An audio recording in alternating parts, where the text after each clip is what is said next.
പ്രിയ കൂട്ടുകാരെ, ഇന്ന് നമുക്ക് ഷിഫ്റ്റഡ് എന്ന ഇംഗ്ലീഷ് വാക്കിന്റെ അർത്ഥം നോക്കാം. ഷിഫ്റ്റഡ് എന്ന വാക്കിന്റെ അർത്ഥം മാറ്റിയ, മാറ്റപ്പെട്ട, സ്ഥാനാന്തരിച്ച, മുമ്പത്തെ സ്ഥലത്ത് നിന്ന് മറ്റൊരു സ്ഥലത്തേക്ക് മാറ്റപ്പെട്ട അവസ്ഥ.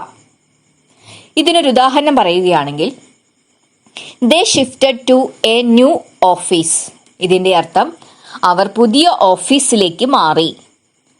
മറ്റൊരു ഉദാഹരണം പറയുകയാണെങ്കിൽ, the furniture was shifted yesterday. ഇതിന്റെ അർത്ഥം ഫർണിച്ചറുകൾ ഇന്നലെ മാറ്റി. കൂട്ടുകാരെ, ഒരിക്കൽ കൂടി പറയാം. ഷിഫ്റ്റഡ് എന്ന ഇംഗ്ലീഷ് വാക്കിന്റെ അർത്ഥം മാറ്റിയ, മാറ്റപ്പെട്ട, സ്ഥാനാന്തരിച്ച, മുമ്പത്തെ സ്ഥലത്ത് നിന്ന് മറ്റൊരു സ്ഥലത്തേക്ക് മാറ്റപ്പെട്ട അവസ്ഥ.